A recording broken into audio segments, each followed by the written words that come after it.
Olá pessoal, bom dia. Espero que vocês estejam todos bem. Estamos aí para mais uma videoaula de Química para o nosso nono ano.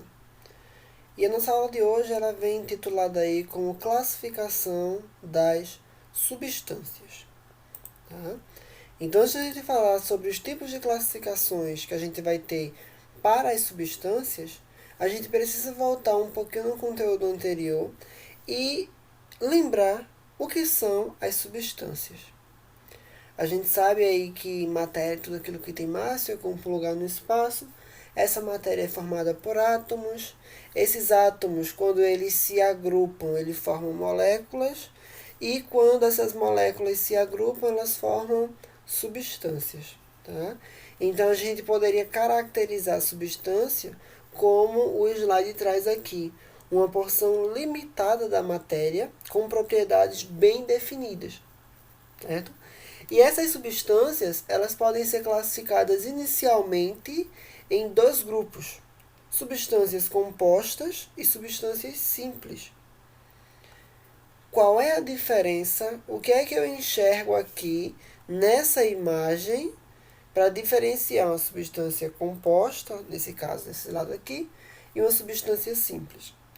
Se eu observar a substância simples aqui, ó, eu tenho os mesmos elementos químicos, as mesmas moléculas. Ó, eu tenho hidrogênio, hidrogênio, formando o gás hidrogênio, H2. Nitrogênio com nitrogênio, formando gás de nitrogênio, N2. Oxigênio com oxigênio, O2, gás oxigênio. Oxigênio mais oxigênio mais oxigênio, O3, gás ozônio. Tá? O oxigênio sozinho diz respeito ao elemento químico. Quando eu junto dois oxigênios, estou falando de uma substância, o gás oxigênio. E devido a essa substância ser formada pelos mesmos elementos químicos, então eu tenho aí uma substância simples. Diferentemente das substâncias compostas. Por exemplo, o HCl, que forma um ácido clorídrico. Eu tenho H e eu tenho Cl, certo? Faltou o L aqui, seria Cl. Então, elementos químicos diferentes formando uma substância. Tá? O gás carbônico, CO2, um carbono, dois oxigênios. Então, eu tenho carbono, um elemento, oxigênio, outro tipo de elemento. Então, elementos diferentes formam aí a substância composta. A água, H2, ou seja, dois hidrogênios, junto com um oxigênio. Então, elementos químicos diferentes formando aí essa substância composta. Tá? Essas substâncias, do ponto de vista químico, tá? Elas vão ser classificadas em 4 grupos, que é o conteúdo específico da nossa aula. Do ponto de vista químico, as substâncias podem ser classificadas em ácidos, bases, sais e óxidos. Certo? Então, muitos deles bastante comuns no nosso dia a dia. A gente parte para a primeira classificação que eu trago aqui no slide, que são os ácidos. Tá? Os ácidos, em geral, na sua grande maioria, eles vão apresentar o gosto azedo. Né? Então, para quem já chupou um limão, uma laranja, aí, sabe o sabor que esses materiais têm pela presença do ácido cítrico.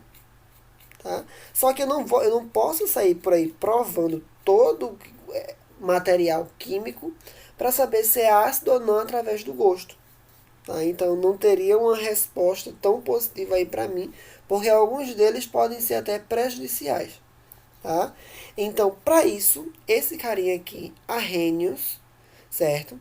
Ele determinou que substâncias que, na presença de água, liberam o íon H+, liberam o cátion, certo? São classificadas como ácidos. Como assim, professor? Deixa eu ir para o próximo slide. Eu tenho aqui. Não quero passar para o próximo ainda. Cadê? Só um minutinho, pessoal. Aqui. Eu tenho HCl, eu tenho a substância composta, ou seja, hidrogênio mais cloro. tá? Na presença de água, ó, H2O, na presença de água, vai resultar em, ó, o íon hidrogênio aqui, ó, o cátion, porque é positivo, certo? Então, todos eles, nesse processo que a gente vai chamar de ionização, quando eu adiciono a substância HCl, H2SO4, H3PO4, então, quando eu adiciono essas substâncias aqui, na presença de moléculas de água, elas sempre vão liberar, ó, H+, H+, H+. Tá? A quantidade não tem problema, certo? Não é que vai liberar sempre só H+. Aqui eu tenho 2H+. Aqui eu tenho 3H+. Mas liberando esse cátion é o que determina o ácido. Então a Heinel buscou uma explicação mais química, certo? Para determinar o que é ácido. Substância que, adicionada à água, substância que em um meio aquoso libera o íon hidrogênio, o íon do tipo cátion, essa substância é classificada como ácido. E os ácidos, pela liberação desse íon de hidrogênio, eles permitem a passagem da corrente elétrica, certo? Então, os ácidos, eles podem ser classificados inicialmente em dois grupos, pela sua composição. Como a gente está vendo aqui no slide, ele pode ser classificado em oxiácido ou hidrácido. Professor, qual é a diferença entre oxiácido e hidrácido? Se eu observar o prefixo, certo? Olha a aulinha de português aí, o que vem no início da palavra, ó, oxi, hidra, certo? Ou IDR. Tá? Então, esses prefixos, eles vêm indicar a presença de alguma coisa. Tá? No caso dos oxiácidos, o prefixo oxi significa oxigênio. Então, é um ácido que apresenta oxigênio em sua composição. Já o prefixo hidrácido é aquele, o prefixo hidrácido é aquele que determina ali o ácido do tipo hidrácido, é aquele em que na sua composição ele não tem oxigênio, apresenta apenas o hidrogênio pelo hidri. Tá? Então, como eu observo aqui, ó, todos esses exemplos de ácidos apresentam aqui no finalzinho oxigênio, oxigênio, oxigênio. Enquanto que aqui eu só tenho o hidrogênio, não tenho um oxigênio. Então, todos esses exemplos aqui são exemplos de oxiácidos. Todos esses exemplos aqui são exemplos de hidrácidos. E a gente tem até uma regrinha para determinar o nome do ácido, tá? Então, sempre eu vou ter a palavra ácido, certo? Ó, ácido, ácido, ácido, ácido, ácido, ácido. O radical, de onde vem esse radical, professor? Do elemento químico. Ó, aqui no ácido clorídrico, no hidrácido clorídrico, eu tenho HCl. Então, eu tenho ácido. Qual é o radical? O elemento químico diferente do hidrogênio. Cloro. E o sufixo hídrico? Ó, vê que o hídrico se repete em todos esses aqui. O que vem mudar é o radical. Por quê? Porque o elemento químico aqui também está mudando. Então, eu tenho cloro, eu tenho bromo, iodo, enxofre e o flúor. Tá? Então, só muda o radical devido a essa mudança do elemento químico. Então, ácido, radical, que vai estar relacionado ao nome do ácido, mais o sufixo, o finalzinho aqui, hídrico. Certo? Para os oxiácidos, segue a mesma linha de raciocínio até o radical. Por quê?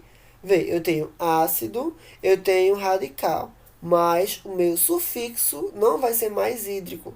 Agora o meu sufixo passa a ser ico. Ó, ácido clórico, ácido sulfúrico, ácido fosfórico. Então, notem que o sufixo sempre aqui, o finalzinho, ó, ico, ico, ico, ico, ico, ico. Só muda o radical pelo mesmo motivo, porque o elemento químico aqui também está mudando, certo? Então, esse estágio aqui a gente já passou, a gente já trabalhou, que é o processo de ionização. Quando eu tenho um ácido, a substância misturada aí com a água, adicionada ao meio aquoso, ela vai ter a liberação do H+, do cátion H+, certo? Independente de que tipo de ácido seja, tá? Independente da quantidade de moléculas de água que ele vai ser ali adicionado, certo? Então, esses ácidos eles vão apresentar sim utilidades no nosso dia a dia. Por exemplo, o ácido clorídrico, certo? Que no caso aí é um hidrácido, ó o sufixo, certo? Hídrico. Então, utilizado para limpeza e comercializado como impuro como ácido muriato, exemplo. Certo? O ácido acético, que é o vinagre, e nesse caso aí já vai ser um oxiácido, ó o sufixo ico, certo? O ácido carbônico vai estar associado aí às bebidas gaseificadas, tá?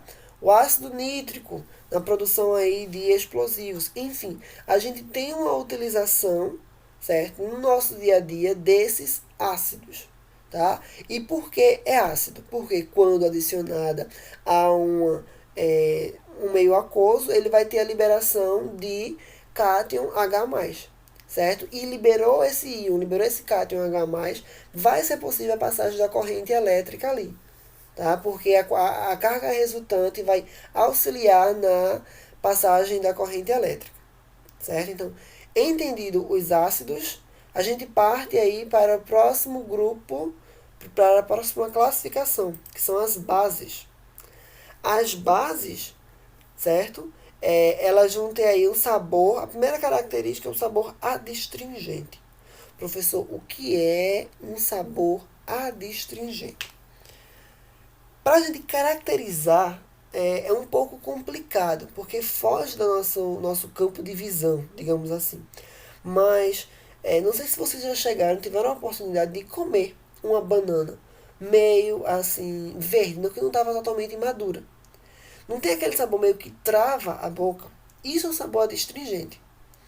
Mas, da mesma forma que a gente não deve sair provando as substâncias para saber se ela é um ácido, a gente não pode sair provando para saber se ela é uma base.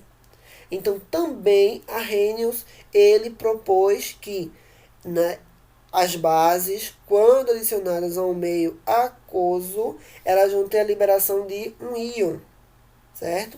No caso aí, o íon a gente vai chamar de hidroxila, que é o OH-, certo? Então, também vai permitir a passagem de corrente elétrica pela liberação do íon hidroxila. Lembra lá que no ácido o íon liberado era o H+, era um cátion. Aqui a gente tem um ânion, certo? E as bases, elas vão ser classificadas de acordo com o número de hidroxilas que vai apresentar. Ó, todos esses compostos aqui, NaOH, CaOH2, CaOH3, PbOH4, isso são bases. Tá? Vê que o OH vai aumentando a quantidade aqui. Ó. OH não tem índice aqui, significa que é 1. Então, é uma monobase. OH2, o índice aqui, lembra lá de balanceamento de equação química? Esse 2 aqui significa que eu tenho 2 OH. Então, dibase.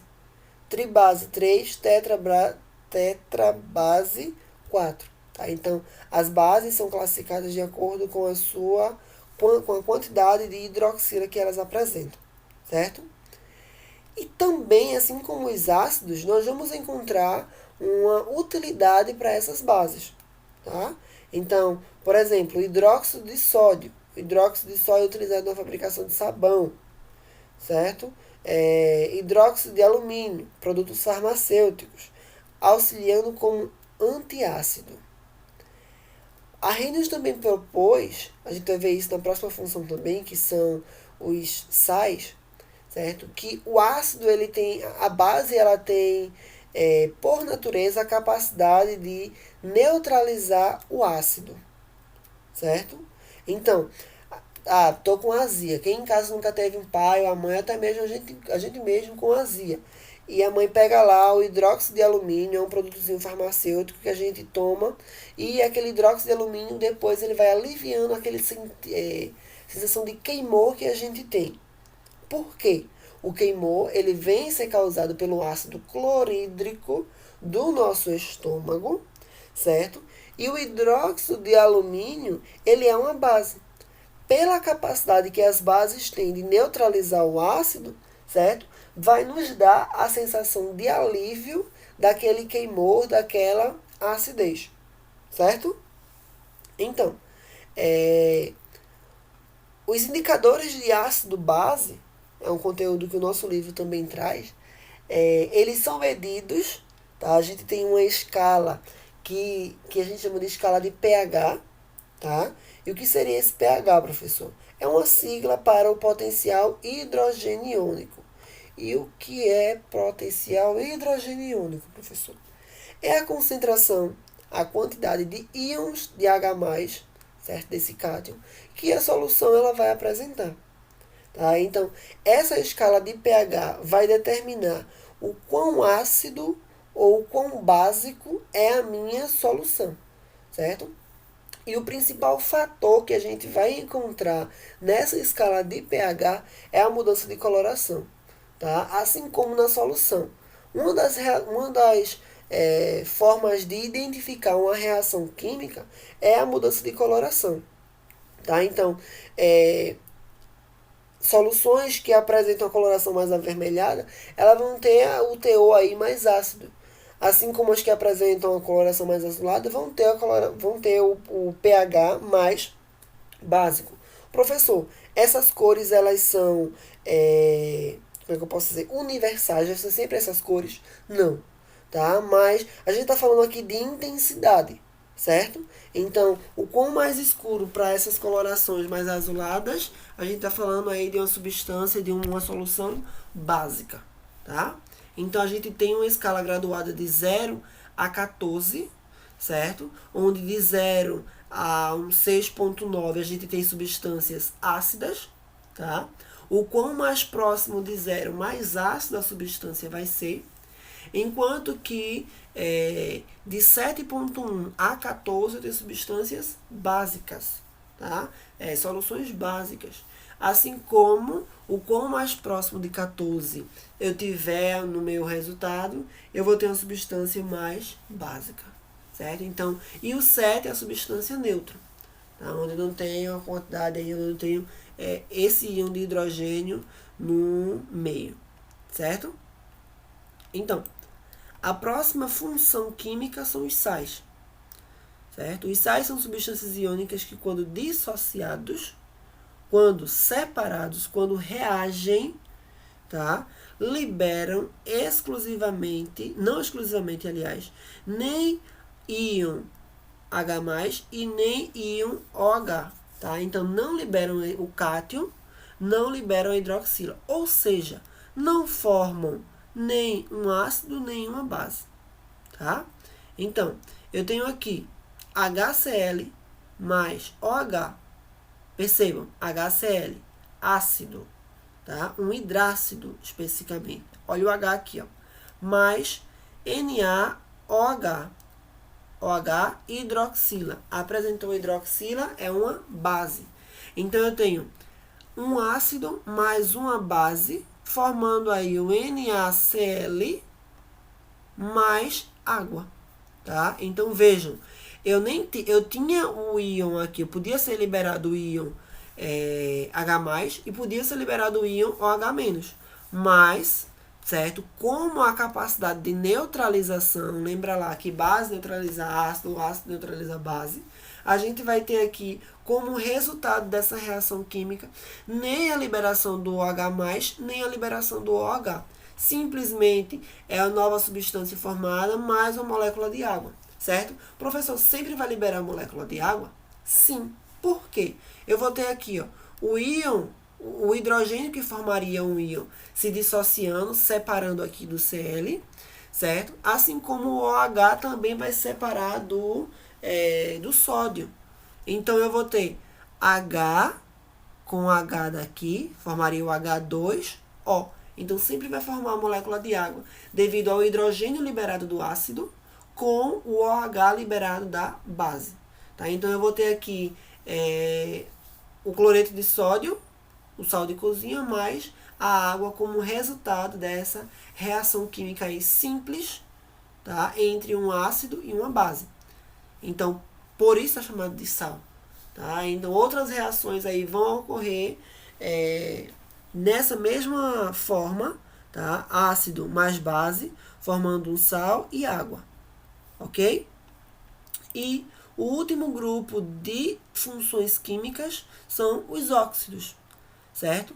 Os óxidos são substâncias formadas obrigatoriamente por dois elementos químicos. E obrigatoriamente um desses elementos químicos tem que ser o oxigênio. Tá? Então, eu tenho, por exemplo, Na2O. Eu tenho o Na e o oxigênio. Tá? Dois elementos químicos. Um deles é o próprio oxigênio. Tá? Então, eu tenho aí um óxido. Os óxidos eles vão poder ser classificados em dois grupos. Os óxidos básicos e os óxidos ácidos. Os óxidos básicos são aqueles que apresentam uma base na sua composição. Certo? Composição onde, professor? No resultado lá. Ó. Óxido de sódio, Na2O, mais água, formou hidróxido de sódio. OH aqui, ó, formou uma base. Os oxiácidos, quando reagem com a água, ó, vão formar intuitivamente aí, se um óxido básico formou uma base, um óxido ácido vai formar um ácido no seu resultado lá da reação química. Ó, dióxido de carbono, CO2, mais água, resultou aí em ácido carbônico. Olha o hidrogênio aqui separadinho do oxigênio, indicando que isso é um ácido. Que se eu fizesse uma reação de ionização aqui com a água, certamente liberaria o H+, o cátion H+. Assim como se eu fizesse um processo de ionização aqui desse resultado, desse hidróxido de sódio, certamente iria liberar a hidroxila lá, o íon OH-. Certo? Então, os óxidos são as substâncias que são formadas por dois elementos químicos obrigatoriamente, e um deles tem que ser sempre o oxigênio. Tá? Então, o resultado aí da reação vai me dizer se é um oxiácido ou se é um óxido básico. Certo? Um óxido básico, óxido ácido. Ok? E a utilização aí de óxidos, tá? O cal, ele é utilizado aí, não só o óxido, tá? Mas outras substâncias utilizadas aí na agricultura, certo? O cal, na realidade, desculpem se deu a entender que seria um óxido, mas ele é uma base, certo? Ele é adicionado a solos que apresentam um pH ácido. A gente sabe que o solo ele precisa ter toda uma qualificação ali para que consiga desenvolver corretamente o plantio, para que a colheita ela seja satisfatória. E um solo ácido inviabiliza o desenvolvimento vegetal e, consequentemente, a produção ela vai ser muito fraca. Tá? Então, o processo de calagem, que é a adição de cal ao solo, é justamente para indicar para que essa base ela neutralize o ácido e torne o solo aí adequado para o plantio. Certo? Então, a gente vê que a utilização de diversas formas dessas funções químicas no nosso dia a dia. Certo? Então, pessoal, espero que vocês tenham compreendido o conteúdo. Caso tenha alguma dúvida, é só sinalizar aí, é só entrar em contato, que a gente está aí disponível sempre para sanar essas possíveis dúvidas e construir o conhecimento sempre, certo? Então, tchau, tchau e se cuidem. E até a próxima.